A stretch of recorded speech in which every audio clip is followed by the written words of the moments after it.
Hi friends, welcome back to my channel. ರೋನಿಂಗ್ confirm ಮಾಡ್ಕೋಬೇಕು ಅಂತ ಏಲಿಯನ್ ಜೊತೆ ಮಾತಾಡೋದಕ್ಕೆ ಅಂತ ಹೋಗ್ತಾಳೆ. ಅಷ್ಟರಲ್ಲಿ ಅವನಿಗೆ ಅರ್ಜೆಂಟ್ ಕಾಲ್ ಬಂದಿದ್ರಿಂದ ಅಲ್ಲಿಂದ ಹೊರಟೋಗ್ತಾನೆ. ನೆಕ್ಸ್ಟ್ ಸೀನಲ್ಲಿ ರೋನಿಂಗ್ಗೆ ತುಂಬಾನೇ ಕನ್ಫ್ಯೂಸ್ ಆಗುತ್ತೆ. ಯೋಚನೆ ಮಾಡ್ತಾ ರೂಮಿಗೆ ಬರ್ತಾಳೆ. ಏಮಿಯೋಗೆ ಕಾಲ್ ಮಾಡಿ ಅವಳ ಚೈಲ್ಡ್ಹುಡ್ ಫ್ರೆಂಡು ಏಮಿಯೋನ ಅಥವಾ ಏಲಿಯನ್ನ ಅಂತ ಕನ್ಫರ್ಮ್ ಮಾಡ್ಕೋಬೇಕು ಅಂತ ಅನ್ಕೋತಾಳೆ. ಅಷ್ಟರಲ್ಲಿ ಶೈನ್ ಬಂದು ಹಿಂದೆಯಿಂದ ಬೆಡ್ಶೀಟಲ್ಲಿ ಹೊಡಿತಾಳೆ. ಅಷ್ಟರಲ್ಲಿ ಏಮಿಯೋ ಕಾಲ್ ರಿಸೀವ್ ಮಾಡಿರ್ತಾನೆ. ಆದ್ರೆ ಅದು ರೂನಿಂಗ್ಗೆ ಗೊತ್ತಾಗೋದಿಲ್ಲ. ಶೈನ್ ತುಂಬಾನೇ ಕೋಪದಲ್ಲಿರ್ತಾಳೆ. ರೂನಿಂಗ್ 2 ಬೆಡ್ಶೀಟ್ನು ಸೇರಿಸಿ ಒಂದು ಹಗ್ಗನ ಮಾಡಿ ಏಮಿಯೋನ ರೂಮ್ ಒಳಗಡೆ ಕರ್ಕೊಂಡಿರ್ತಾಳೆ. ಒಂದು ಬೆಡ್ಶೀಟು ಶೈನ್ದಾಗಿರುತ್ತೆ. ತುಂಬಾ ಕೋಪದಿಂದ ಕೇಳ್ತಾಳೆ, ಯಾಕೆ ಈ ರೀತಿ ಮಾಡಿದೆ? ಬೆಡ್ಶೀಟ್ ಕೆಳಗಡೆ ನಾನು ದುಡ್ಡಿಟ್ಟಿದ್ದೆ, ಆದ್ರೆ ಈಗ ಅದು ಕಳ್ದೋಗಿದೆ. ಆಗ ರೂನಿಂಗ್ ಅವಳತ್ರ ಸಾರಿ ಕೇಳ್ತಾ ಹೇಳ್ತಾಳೆ, ನನ್ಗೆ ಗೊತ್ತಿರ್ಲಿಲ್ಲ, ಎಷ್ಟು ದುಡ್ಡು ಕಳ್ದೋಗಿದ್ಯೋ ಅದನ್ನೆಲ್ಲ ನಾನು ವಾಪಸ್ ಕೊಡ್ತೀನಿ. ಆದ್ರೆ ಶೈನ್ ಅವಳು ಯಾವುದೇ ಮಾತನ್ನು ಕೂಡ ಕೇಳೋದಕ್ಕೆ ತಯಾರಿರೋದಿಲ್ಲ. ಯಾಕೆ ಈ ರೀತಿ ಮಾಡ್ತೀಯ? ನಾನು ಬಡವಳು, ಯಾವಾಗ್ಲೂ ನಿನ್ ಕೈ ಕೆಳಗಡೆನೆ ಇರ್ಬೇಕು ಅಂತಲ್ಲ, ನಮ್ಮಮ್ಮ ಜೊತೆಲೂ ಇದೇ ರೀತಿ ಮಾಡ್ತೀಯ. ಬೆಳಿಗ್ಗೆಯಿಂದ ಸಂಜೆ ಗಂಟ ನಮ್ಮಮ್ಮನಿಗೂ ಪ್ರಾಬ್ಲಮ್ ಮಾಡ್ತಾನೆ ಇರ್ತೀಯ. ರೂನಿಂಗ್ಗೆ ಅವಳ ಮಾತು ಕೇಳಿ ಕೋಪ ಬರುತ್ತೆ. ಯಾಕೆ ಈ ರೀತಿ ಮಾತಾಡ್ತಿದ್ಯಾ? ನಿಮ್ಮಮ್ಮಂಗೆ ನಾನು ಯಾವತ್ತೂ ಕೂಡ ಪ್ರಾಬ್ಲಮ್ ಮಾಡೇ ಇಲ್ಲ, ಯಾಕೆ ಈ ರೀತಿ ಹೇಳ್ತಿದ್ಯಾ? ಆಗ ಶೈನ್ ಹೇಳ್ತಾಳೆ, ಅವತ್ತು ಏಮಿಯೋ ಏಲಿಯನ್ ಮುಂದೆ ನನಗೆ ಇನ್ಸಲ್ಟ್ ಮಾಡಿದೆ. ನಾನು ನಿಮ್ಮನೆ ಕೆಲಸದಳು ಅಂತ ತೋರ್ಸೋದಿಕ್ಕೆ ನಾನು ಹೊರ್ಗಡೆಯಿಂದ ಸಾಮಾನು ತಗೊಂಡು ಬರ್ತಿದ್ದೆ. ಅವ್ರು ಬರೋ ವಿಷಯನ ನನ್ನ ಹತ್ರ ಹೇಳಿದ್ರೆ ನಾನು ಚೆನ್ನಾಗಿ ರೆಡಿ ಆಗ್ತಿದ್ದೆ. ಆದರೆ ನೀನು ಆ ರೀತಿ ಮಾಡಲಿಲ್ಲ, ನೀನೊಬ್ಳೆ ಚೆನ್ನಾಗಿ ರೆಡಿಯಾಗಿದ್ದೆ ಅಂತ ಹೇಳ್ತಾಳೆ. ಇದನ್ನೆಲ್ಲ ಏಮಿಯೋ ಫೋನಲ್ಲಿ ಕೇಳಿಸ್ಕೊತಾ ಇರ್ತಾನೆ. ಶೈನ್ ಇನ್ನು ಜಾಸ್ತಿನೇ ಮಾತಾಡ್ತಾಳೆ. ರೂನಿಂಗ್ ಅವಳ ಮಾತನ್ನ ಕೇಳಿಸ್ಕೊಂಡು ಅವಳಿಗೂ ಕೂಡ ಬೇಜಾರಾಗುತ್ತೆ. ಆಗ ಅವಳು ಹೇಳ್ತಾಳೆ, ನಿನಗೆ ನನ್ನ ಜೊತೆ ಇರೋದಕ್ಕೆ ಅಷ್ಟೊಂದು ಪ್ರಾಬ್ಲಮ್ ಆದರೆ ನಮ್ಮನೆ ಬಿಟ್ಟೋಗಿ ಮತ್ತೆ ಯಾಕಿದ್ದೀರಾ? ನೀವು ಬಡವರಾದರೆ ಅದರಲ್ಲಿ ನನ್ನ ತಪ್ಪೇನಿದೆ? ನೀವು ನಮ್ಮನೆ ಕೆಲಸ ಮಾಡೋದ್ರಲ್ಲಿ ನನ್ನ ತಪ್ಪೇನಿದೆ? ನೀವು ಕೆಲಸ ಮಾಡೋದಕ್ಕೆ ನಾವು ಅಮೌಂಟನ್ನ ಪೇ ಮಾಡ್ತೀವಿ. ನಾನು ಮೊದಲಿಂದಲೂ ನಿಮ್ಮಮ್ಮನ್ನ ನಮ್ಮಮ್ಮ ಅಂತ ತಿಳ್ಕೊಂಡಿದ್ದೀನಿ. ನೀನು ಏನೇ ಸಮಸ್ಯೆ ಮಾಡಿದ್ರು ನಾನು ಏನು ಕೂಡ ಮಾತಾಡೋದಿಲ್ಲ. ಆದರೆ ನೀನಿವತ್ತು ಜಾಸ್ತಿನೇ ಮಾತಾಡಿದೆ. ನಿನ್ನ ಬಿಹೇವಿಯರ್ನ ನೋಡಿ ನಾನು ಕೂಡ ಟ್ರೀಟ್ ಮಾಡಬೇಕಾಗುತ್ತೆ. ಅವಳ ಮಾತು ಕೇಳಿ ಶೈನ್ಗೆ ತುಂಬಾನೇ ಕೋಪ ಬರುತ್ತೆ. ಅವಳನ್ನ ಹಾಗೆ ನೋಡ್ತಾ ಇರ್ತಾಳೆ. ತನ್ನ ಕಡೆ ಏಮಿಯೋ ಇವರಿಬ್ರು ಮಾತಾಡೋದನ್ನ ಕೇಳಿಸ್ಕೊಂಡು ಕಾಲ್ ಕಟ್ ಮಾಡ್ತಾನೆ. ನೆಕ್ಸ್ಟ್ ಸೀನಲ್ಲಿ ರೂನಿಂಗ್ ಅಮೌಂಟ್ ತಗೊಂಡು ಬಂದು ಶೈನ್ ಟೇಬಲ್ ಹತ್ರ ಬುಕ್ ಕೆಳಗಡೆ ಇಡ್ತಾಳೆ. ಮತ್ತೊಂದ್ ಕಡೆ ಶೈನ್ ಹೊರಗಡೆ ದುಡ್ಡು ಹುಡುಕ್ತಾ ಇರ್ತಾಳೆ. ರೂನಿಂಗ್ ಅವಳ ಹೆಸರನ್ನ ಕೂಗ್ತಾ, ನಿನ್ ದುಡ್ಡನ್ನ ವಾಪಸ್ ಇಟ್ಟಿದ್ದೀನಿ, ಮಳೆ ಬರ್ತಿದೆ, ಪ್ಲೀಸ್ ಅಲ್ಲಿ ಹುಡುಕ್ಬೇಡ, ವಾಪಸ್ ಬಾ ಅಂತ ಹೇಳ್ತಾಳೆ. ಶೈನ್ ಅವಳನ್ನ ಕೋಪದಿಂದ ನೋಡ್ತಾಳೆ. ಅವಳೆಷ್ಟು ಕೋಪ ಮಾಡ್ಕೊಂಡಿರ್ತಾಳೆ ಅಂದ್ರೆ ಅವಳ ಮುಖನ ನೋಡ್ತಾ ಇದ್ರೆ ಗೊತ್ತಾಗುತ್ತೆ. ರೂನಿಂಗ್ ಶೈನ್ ಮುಖನ ನೋಡ್ತಾಳೆ. ಅವಳು ಕೋಪ ಮಾಡ್ಕೊಂಡಿರೋದನ್ನ ನೋಡಿ ಅವಳಿಗೂ ಕೂಡ ಒಂದು ಕ್ಷಣ ತುಂಬಾ ಗಾಬರಿ ಆಗುತ್ತೆ.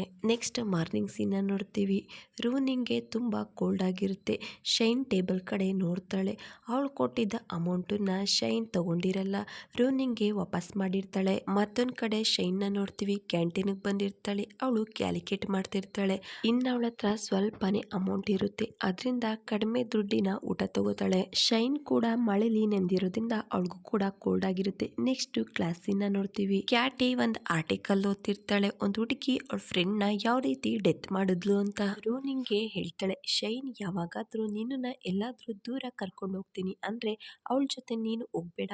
ಯಾವಾಗಾದ್ರೂ ನಿನ್ಗೆ ಕುಡಿಯೋದಿಕ್ಕೆ ಏನಾದ್ರೂ ಕೊಟ್ರೆ ನೀನ್ ಅದನ್ನ ಕುಡಿಬೇಡ. ಅವಳ ಮಾತನ್ನ ಕೇಳಿಸ್ಕೊಂಡು ರೂನಿಂಗ್ ಹೇಳ್ತಾಳೆ, ನನ್ನ ಶೈನ್ ಮಧ್ಯ ಅಷ್ಟು ದೊಡ್ಡ ಜಗಳ ಆಗಿಲ್ಲ ಅನ್ಸುತ್ತೆ, ಅವಳು ನನ್ನನ್ನ ಡೆತ್ ಮಾಡೋಷ್ಟು. ಆದ್ರೆ ಕ್ಯಾಟಿಗೆ ಮಾತ್ರ ಅವಳ ಫ್ರೆಂಡ್ ಬಗ್ಗೆನೇ ಯೋಚನೆ ಆಗ್ತಿರುತ್ತೆ. ವೆಲ್, ಇಬ್ರಿಗೂ ಕೋಲ್ಡ್ ಆಗಿರುತ್ತೆ. ಕ್ಲಾಸ್ಮೇಟ್ ಹುಡುಗ ಶೈನ್ಗೆ ಮಾಸ್ಕ್ ಕೊಡ್ತಾನೆ. ಅದನ್ನ ಅವಳು ಹಾಕೋತಾಳೆ. ಅದೇ ಹುಡುಗ ರೂನಿಂಗ್ಗೆ ಔಷಧಿ ಕೊಡ್ತಾನೆ. ಅದನ್ನ ನೋಡಿ ಶೈನ್ಗೆ ಸ್ವಲ್ಪ ಕೂಡ ಇಷ್ಟ ಆಗೋದಿಲ್ಲ. ಇದಾದ್ಮೇಲೆ ಅವಳು ಹೊರಗಡೆ ಬರ್ತಾಳೆ. ಕ್ಯಾಂಟೀನಿಂದ ಊಟದ ಸ್ಮೆಲ್ ಬರ್ತಿರುತ್ತೆ. ಅದನ್ನ ನೋಡಿ ಅವಳಿಗೆ ತುಂಬಾನೇ ಹೊಟ್ಟೆ ಹಸುವುದಕ್ಕೆ ಶುರುವಾಗುತ್ತೆ. ಅವಳ ಕೈಲಿ ಹೊಟ್ಟೆ ಹಸು ಕಂಡು ಇರೋದಕ್ಕೆ ಆಗ್ತಾ ಇರಲ್ಲ. ಹಿಂದೆ ಇದ್ದ ರೂನಿಂಗ್ ಇದನ್ನೆಲ್ಲ ಅಬ್ಸರ್ವ್ ಮಾಡಿ ಕ್ಯಾಟಿಗೆ ಹೇಳ್ತಾಳೆ, ನಾನು ನಿನಗೆ ಅಮೌಂಟ್ ಕೊಡ್ತೀನಿ, ನಿನ್ನ ಕಡೆಯಿಂದ ಶೈನ್ಗೆ ಟ್ರೀಟ್ ಕೊಡ್ಸು. ಆದ್ರೆ ಕ್ಯಾಟಿ ಡೈರೆಕ್ಟ್ ಆಗಿ ಆಗೋದಿಲ್ಲ ಅಂತ ಹೇಳ್ತಾಳೆ. ಯಾಕಂದ್ರೆ ಅವಳಿಗೆ ಕ್ಯಾಂಟೀನಲ್ಲಿ ಅವಮಾನ ಆಗಿರುತ್ತೆ. ಆವಾಗ್ಲಿಂದ ಅವಳು ಕ್ಯಾಂಟೀನ್ಗೆ ಹೋಗೋದನ್ನ ನಿಲ್ಲಿಸ್ಬಿಟ್ಟಿರ್ತಾಳೆ. ಆಗ ರೂನಿಂಗ್ ಅವಳನ್ನ ಕೇಳ್ತಾಳೆ, ನನಗೆ ಕನ್ಫ್ಯೂಸ್ ಆಗ್ತಿದೆ, ನೀನು ಕತ್ತನ್ನ ಅದ್ರೊಳಗಡೆ ಯಾವ ರೀತಿ ಆಗ್ತೋ ಅದೇ ರೀತಿ ಅದನ್ನ ಯಾಕೆ ವಾಪಸ್ ತೆಗಿಲಿಲ್ಲ? ಅಕ್ಕಪಕ್ಕ ಜನ ಇದ್ದಿದ್ರಿಂದ ನೀನೇನಾದ್ರೂ ನರ್ವಸ್ ಆದ ಅಂತ ಕೇಳ್ತಾಳೆ. ಕ್ಯಾಟಿ ಅದ್ರ ಬಗ್ಗೆ ಯೋಚನೆ ಮಾಡೋದಕ್ಕೆ ಶುರು ಮಾಡ್ತಾಳೆ. ಮತ್ತೆ ಶೈನ್ನ ನೋಡ್ತೀವಿ, ನೂಡಲ್ಸ್ನ 2 ಪೀಸ್ ಮಾಡ್ತಾಳೆ. ಯಾಕಂದ್ರೆ ಒಂದು ಸಾರಿ ಅರ್ಧ ಪೀಸನ್ ಮಾತ್ರ ತಿಂದು ಅಮೌಂಟ್ ಉಳಿಸೋದಿಕ್ಕೆ. ಮತ್ತೊಂದ್ ಕಡೆ ಎಮಿಯೋನು ನೋಡ್ತೀವಿ, ಅವ್ರ ಅಣ್ಣನ ಜೊತೆ ಇರ್ತಾನೆ. ರೋನಿಂಗ್ ಫೋನ್ ಮಾಡಿ ಮೀಟ್ ಮಾಡೋದಿಕ್ಕೆ ಬರೋದಿಕ್ಕೆ ಹೇಳ್ತಾಳೆ. ಮಾತಾಡ್ತಾ ಮಾತಾಡ್ತಾ ಫೋನನ್ನ ಟೇಬಲ್ ಮೇಲೆನೆ ಇಟ್ಟು ಮರ್ತು ಅಲ್ಲಿಂದ ಹೊರಟೋಗ್ತಾನೆ. ಮತ್ತೊಂದ್ ಕಡೆ ಕ್ಯಾಟಿ ರಾತ್ರಿ ಕ್ಯಾಂಟೀನ್ಗೆ ಬಂದಿರ್ತಾಳೆ. ಆ ಜಾಗನ ನೋಡ್ತಾ ನನ್ನ ಕತ್ತನ್ನ ಒಳಗಡೆ ಹಾಕಿದ್ಮೇಲೆ ಯಾಕೆ ಹೊರ್ಗಡೆ ತೆಗ್ಯೋದಿಕ್ಕಾಗ್ಲಿಲ್ಲ ಅಂತ ಹೇಳಿ ನಿಧಾನವಾಗಿ ಆ ಜಾಗದ ಹತ್ರ ಬರ್ತಾಳೆ. ಮತ್ತೊಂದ್ ಕಡೆ ಎಮಿಯೋ ಕ್ಯಾಂಟೀನ್ ಹೊರಗಡೆ ರೂನಿಂಗ್ ನ ಮೀಟ್ ಮಾಡ್ತಾನೆ.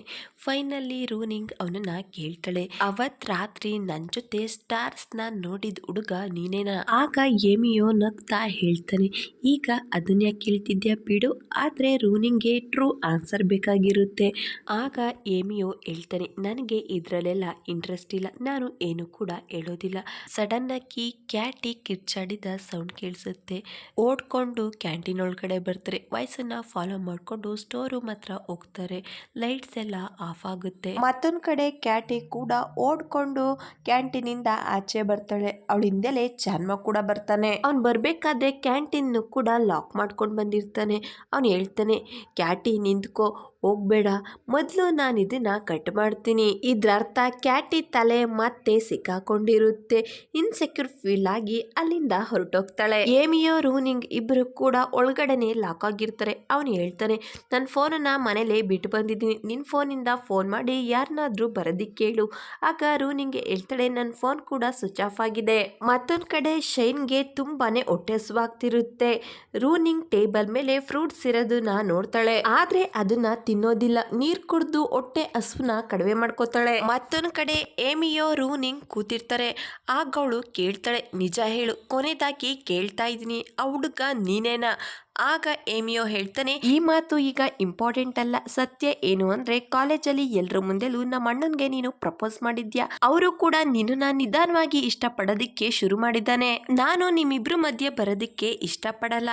ಆಗ ರೂನಿಂಗ್ ಹೇಳ್ತಾಳೆ, ನೀನ್ ಹೇಳಿದ್ದು ನನಗೆ ಅರ್ಥ ಆಯ್ತು, ಆದ್ರೆ ನನಗೆ ಸ್ವಲ್ಪ ಕನ್ಫ್ಯೂಸ್ ಆಗ್ತಿದೆ. ಅವತ್ ರಾತ್ರಿ ನಾನು ಯಾರ ಜೊತೆ ಇದ್ದೆ, ನನ್ನನ್ನ ಕೇರ್ ಮಾಡಿದ್ದು ಯಾರು ಅಂತ.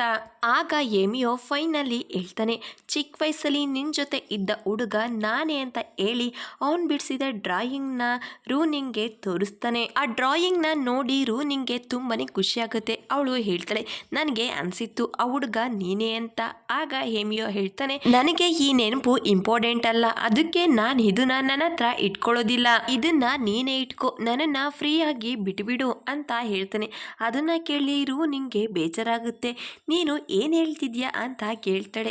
ಆಗ ಏಮಿಯೋ ಆ ಡ್ರಾನ ತಗೊಂಡು ಆಚೆ ಇಟ್ಟು ಹೇಳ್ತಾನೆ, ಮಳೆ ಬಂದು ಈ ಡ್ರಾ ಎಲ್ಲ ಅಳಿಸೋದ್ರೆ ನೀನು ಕೂಡ ನೀನು ಎಲ್ಲ ನೆನಪನ್ನು ಮರ್ತ್ಬಿಡ್ಬೇಕು, ಯಾಕಂದ್ರೆ ಇವತ್ತು ಜೋರಾಗಿ ಮಳೆ ಬರೋ ಹಾಗಿದೆ. ರೂನಿಂಗ್ಗೆ ಅವನ್ ಮಾತು ಕೇಳಿ ತುಂಬಾನೇ ಕೋಪ ಬರುತ್ತೆ. ಅವಳು ಹೇಳ್ತಾಳೆ, ನಾನು ತಯಾರಾಗಿದ್ದೀನಿ ಅಂತ ಹೇಳಿ ಅವನನ್ನೇ ನೋಡ್ತಾ ಕೂತ್ಕೋತಾಳೆ.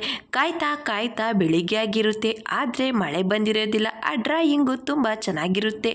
ಏಮಿಯೋಗೆ ಅದನ್ನ ನೋಡಿ ಶಾಕ್ ಆಗುತ್ತೆ. ಹಿಂದೆಯಿಂದ ರೂನಿಂಗ್ ಆ ಡ್ರಾ ಮೇಲೆ ನೀರ್ನ ಚೆಲ್ಲಿ ಅದನ್ನೆಲ್ಲ ಹಾಳು ಮಾಡಿ ಇಳ್ತಾಳೆ. ಇಲ್ಲೇನಾದ್ರೂ ಡ್ರಾಮಾ ನಡೀತಿದ್ಯಾ? ಈ ಸ್ಕೆಚ್ ಹಾಳಾಗ್ಲಿಲ್ಲ ಅಂದ್ರೆ ನಾನು ನಿನ್ ಜೊತೆ ಇರ್ಬೇಕು, ಇದೇನಾದ್ರೂ ಅಳ್ಸೋದ್ರೆ ಏಲಿಯನ್ನು ಕೂಡ ಬಿಡೋದಿಲ್ಲ. ಆಗ ಏಮಿಯೋಗೆ ಕೋಪ ಬರುತ್ತೆ. ಅವ್ನು ಹೇಳ್ತಾನೆ, ನೀನಾಗ್ಲೇ ಡಿಸೈಡ್ ಮಾಡಿದ್ಯಾ ಅಂದ್ಮೇಲೆ ಪೂರ್ತಿ ರಾತ್ರಿ ನನ್ ಜೊತೆ ಇಲ್ಲಿ ಯಾಕಿದ್ದೆ? ಆಗ ರೂನಿಂಗ್ ಹೇಳ್ತಾಳೆ, ಯಾಕಂದ್ರೆ ನಾನ್ ನಿನಗೆ ತೋರಿಸ್ಬೇಕಾಗಿತ್ತು, ನಾನು ಕೂಡ ವೇಟ್ ಮಾಡ್ತೀನಿ ಅಂತ. ನೀನು ಚಿಕ್ಕ ವಯಸ್ಸಿನಲ್ಲಿ ಪೂರ್ತಿ ರಾತ್ರಿ ನನ್ ಜೊತೆ ಕೂತಿದ್ದಲ್ಲ, ನನ್ ಪೇರೆಂಟ್ಸ್ ನನ್ನನ್ನ ಹುಡಿಕೊಂಡು ಬರೋವರೆಗೂ ನೀನ್ ನನ್ ಜೊತೆ ಇದ್ದೆ, ಈಗ ಎಲ್ಲ ಸರಿವಾಯ್ತು. ಅವಳು ಅಲ್ಲಿಂದ ಹೋಗೋದಕ್ಕಿಂತ ಮೊದಲು ಇನ್ನೊಂದು ಮಾತು ಹೇಳ್ತಾಳೆ, ನೀನು ಈ ವಿಷಯನ ನೆನ್ಪಿಟ್ಕೋ, ನಾನ್ ನಿನ್ನ ತುಂಬಾನೇ ದ್ವೇಷ ಮಾಡ್ತೀನಿ, ಮುಂದೆ ಕೂಡ ದ್ವೇಷ ಮಾಡ್ತಿರ್ತೀನಿ, ಇನ್ನು ಪ್ರೀತಿ ಮಾಡೋದು ದೂರದ ಮಾತು, ನೀನ್ ನೆನಪು ಕೂಡ ಇಟ್ಕೊಳ್ಳೋದಿಲ್ಲ ಅಂತ ಹೇಳಿ ಸೆಕ್ಯೂರಿಟಿ ಗಾರ್ಡ್ಗೆ ಫೋನ್ ಮಾಡಿ ಡೋರ್ ಓಪನ್ ಮಾಡೋದಕ್ಕೆ ಹೇಳ್ತಾಳೆ. ಅವಳ ಫೋನು ಸರಿಯಾಗಿರುತ್ತೆ. ಅವನ ಜೊತೆ ಪೂರ್ತಿ ರಾತ್ರಿ ಇರೋದಕ್ಕೆ ಈ ರೀತಿ ಮಾಡಿರ್ತಾಳೆ. ಏಮಿಯೋ ಫುಲ್ಲು ಶಾಕಲ್ಲಿರ್ತಾನೆ. ಮನೆಗೆ ಬಂದು ಹಾಳಾಗಿರೋ ಸ್ಕೆಚ್ನ ನೋಡ್ತಾ ಇರ್ತಾನೆ. ನಿಜ ಹೇಳಬೇಕು ಅಂದರೆ ಅವನು ಕೂಡ ರೂನಿಂಗ್ನ ಇಷ್ಟಪಡ್ತಿರ್ತಾನೆ. ಆದರೆ ಅವ್ರ ಅಣ್ಣ ರೂನಿಂಗ್ನ ಇಷ್ಟಪಡ್ತಿರೋದ್ರಿಂದ ಅವರಿಬ್ರು ಮಧ್ಯೆ ಹೋಗೋದಿಕ್ಕೆ ಇಷ್ಟ ಇರೋದಿಲ್ಲ. ಅಲ್ಲಿಗೆ ಏಲಿಯನ್ ಬರ್ತಾನೆ. ಡ್ರಾಯಿಂಗ್ನ ನೋಡಿ ಕೇಳ್ತಾನೆ, ಈ ಡ್ರಾ ಯಾವುದು? ನೋಡೋದಕ್ಕೆ ತುಂಬಾ ಹಳೆ ಡ್ರಾ ತರ ಇದೆ. ಆಗ ಏಮಿಯೋ ಹೇಳ್ತಾನೆ, ಇದು ಡ್ರಾ ಅಲ್ಲ, ಇದೊಂದು ಮೆಮೊರೀಸು. ಏಲಿಯನ್ಗೆ ಅರ್ಥ ಆಗುತ್ತೆ ಅವನ ತಮ್ಮ ಬೇರೆ ಯಾವುದೋ ಹುಡುಗಿನ ಲೈಕ್ ಮಾಡ್ತಿದ್ದಾನೆ ಅಂತ. ಕೇಳ್ತಾನೆ, ನೀನು ಯಾವುದಾದ್ರೂ ಹುಡುಗಿನ ಲೈಕ್ ಮಾಡ್ತಿದ್ಯಾ? ಆಗ ಹೇಮಿಯೋ ಹೇಳ್ತಾರೆ, ನನಗೂ ಕೂಡ ಗೊತ್ತಿಲ್ಲ, ನಾನು ಕನ್ಫ್ಯೂಷನ್ ಅಲ್ಲಿ ಇದ್ದೀನಿ ಅಂತ ಹೇಳಿ ಇಬ್ರು ಅಣ್ಣ ತಮ್ಮ ಜೊತೆಲಿ ಕೂತ್ಕೊಂಡು ಊಟ ಮಾಡ್ತಿರ್ಬೇಕಾದ್ರೆ ಹೇಮಿಯೋ ಚೆನ್ನಾಗಿ ಯೋಚನೆ ಮಾಡಿ ಏಲಿಯನ್ಗೆ ಹೇಳ್ತಾನೆ, ಅಣ್ಣ ನೀವೀಗ ನೋಡಿದ ಡ್ರಾಯಿಂಗ್ನ ನಾನು ಚಿಕ್ಕ ವಯಸ್ಸಿನಲ್ಲಿ ಇದ್ದಾಗ ಮಾಡಿದ್ದು. ಆಗ ಏಲಿಯನ್ ಹೇಳ್ತಾನೆ, ಹೌದಾ? ಆಗ ಹೇಮಿಯೋ ಹೇಳ್ತಾನೆ, ಆ ಸ್ಕೆಚ್ನ ರೂನಿಂಗ್ನ ನೆನಪು ಮಾಡಿಕೊಂಡು ಮಾಡಿದ್ದು. ಅದನ್ನ ಕೇಳಿ ಏಲಿಯನ್ ರಿಯಾಕ್ಷನ್ ಈ ರೀತಿ ಇರುತ್ತೆ. ಫುಲ್ ಶಾಕಲ್ಲಿ ಕೋಪ ಮಾಡ್ಕೊಂಡಿರ್ತಾನೆ. ಆದ್ರೆ ಇವರಿಬ್ರು ಮಧ್ಯೆ ಏನ್ ಮಾತಾಗುತ್ತೆ ಅನ್ನೋದನ್ನ ನಮ್ಗೆ ತೋರ್ಸೋದಿಲ್ಲ. ನೆಕ್ಸ್ಟ್ ಡೇ ಕ್ಲಾಸ್ ಅಲ್ಲಿ ಏಮಿಯೋ ಪದೇ ಪದೇ ರೂನಿಂಗ್ ನ ನೋಡ್ತಾ ಇದ್ರೆ ರೂನಿಂಗ್ ಮಾತ್ರ ಸ್ವಲ್ಪನೂ ಏಮಿಯೋ ಕಡೆ ನೋಡ್ತಾನೆ ಇರಲ್ಲ. ಶೈನ್ಗೆ ತುಂಬಾನೇ ಹೊಟ್ಟೆ ಹಸುವಾಗ್ತಿರುತ್ತೆ. ಮತ್ತೊಂದ್ ಕಡೆ ಚಾನ್ಮೋ ಕ್ಯಾಟಿ ಮಧ್ಯೆ ಬೇರೆನೆ ಸೀನ್ ನಡೀತಾ ಇರುತ್ತೆ. ಕ್ಯಾಟಿ ಚಾನ್ಮೋ ಮೇಲೆ ತುಂಬಾನೇ ಕೋಪ ಮಾಡ್ಕೊಂಡಿರ್ತಾಳೆ. ಆದ್ರೆ ಅವಳು ಯಾವ ವಿಷಯಕ್ಕೆ ಕೋಪ ಮಾಡ್ಕೊಂಡಿದ್ದಾಳೆ ಅಂತ ಚಾನ್ಮೋಗೆ ಗೊತ್ತೇ ಇರೋದಿಲ್ಲ. ಈ ವಿಷಯದ ಬಗ್ಗೆ ಏಮಿ ಹತ್ರ ಚಾನ್ಮೋ ಹೇಳ್ತಾನೆ, ಕ್ಯಾಟಿ ನನ್ನ ಮೇಲೆ ಯಾಕೆ ಕೋಪ ಮಾಡ್ಕೊಂಡಿದ್ದಾಳೆ ಅಂತ ನನಗೆ ಅರ್ಥ ಆಗ್ತಿಲ್ಲ. ಆಗ ಏಮಿಯೋ ಹೇಳ್ತಾನೆ, ಯಾಕಂದ್ರೆ 2 ಸಾರಿ ನಿನ್ ಮುಂದೆ ಅವಳಿಗೆ ಇನ್ಸಲ್ಟ್ ಆಗಿದೆ, ಅದಕ್ಕೆ ಅವಳಿಗೆ ಕೋಪ ಬಂದಿದೆ. ನಾವು ಯಾರನ್ನ ಇಷ್ಟಪಡ್ತೀವಿ ಅವ್ರ ಮುಂದೆ ಇನ್ಸಲ್ಟ್ ಮಾಡ್ಕೊಳ್ಳೋದಕ್ಕೆ ಇಷ್ಟಪಡೋದಿಲ್ಲ ಅಂತ ಹೇಳ್ತಿರ್ಬೇಕಾದ್ರೆ ಅವನಿಗೆ ರೂನಿಂಗ್ ಜೊತೆ ಕಳ್ತಿದ್ದ ಮೆಮೊರೀಸ್ ಎಲ್ಲ ನೆನಪಾಗುತ್ತೆ. ಅಲ್ಲೇ ಇದ್ದ ಏಲಿಯನ್ ಕೂಡ ಬ್ಯಾಸ್ಕೆಟ್ ಬಾಲ್ ಆಡ್ತಿರ್ತಾನೆ. ಅವನು ನೋಡೋದಕ್ಕೆ ತುಂಬಾನೇ ಕೋಪದಲ್ಲಿರ್ತಾನೆ. ಅಲ್ಲೇ ಇದ್ದ ಸೀನಿಯರ್ ಏಮಿಯೋನ ನೋಡಿ ಹೇಳ್ತಾರೆ, ಅಣ್ಣ ತಮ್ಮನ ಮಧ್ಯೆ ಒಂದು ಮ್ಯಾಚ್ ಆದ್ರೆ ಎಷ್ಟು ಚೆನ್ನಾಗಿರುತ್ತೆ. ಅದಕ್ಕೆ ಏಮಿಯೋ ಏಲಿಯನ್ ಇಬ್ರು ಕೂಡ ಒಪ್ಕೋತಾರೆ. ಈ ವಿಷಯ ನಿಧಾನವಾಗಿ ಕಾಲೇಜ್ನಲ್ಲಿ ಎಲ್ರಿಗೂ ಗೊತ್ತಾಗುತ್ತೆ. ಯಂಗ್ ಅಂಡ್ ಹ್ಯಾಂಡ್ಸಮ್ ಬ್ರದರ್ಸ್ ಇಬ್ರು ಕೂಡ ಅಗೇನೆಸ್ಟ್ ಆಗಿ ಆಟ ಆಡ್ತಿದ್ದಾರೆ ಅಂತ ಹೇಳಿ ಎಲ್ರು ಕೂಡ ಬ್ಯಾಸ್ಕೆಟ್ ಬಾಲ್ ಕೋರ್ಟ್ಗೆ ಬರ್ತಾರೆ. ಶೈನು ಕೂಡ ಏಮಿಯೋ ಹೆಸರನ್ನ ಕೇಳ್ತಿದಾಗೆ ಅವಳು ಕೂಡ ನೋಡೋದಿಕ್ಕೆ ಅಂತ ಬರ್ತಾಳೆ. ಮ್ಯಾಚ್ ಸ್ಟಾರ್ಟ್ ಆಗ್ತಿರುತ್ತೆ. ಹುಡುಗಿರೆಲ್ರು ಅವರಿಗೆ ಚಿಯರ್ ಅಪ್ ಮಾಡ್ತಿರ್ತಾರೆ. ಇಲ್ಲಿಗೆ ಪಾರ್ಟ್ 6 ಎಂಡ್ ಆಗುತ್ತೆ. ಹೊಸದಾಗಿ ನಾನು ವಿಡಿಯೋಸ್ ನೋಡ್ತಿದ್ರೆ ಪ್ಲೀಸ್ ಸಬ್ಸ್ಕ್ರೈಬ್ ಮಾಡಿ, ಸಪೋರ್ಟ್ ಮಾಡಿ. Thank you.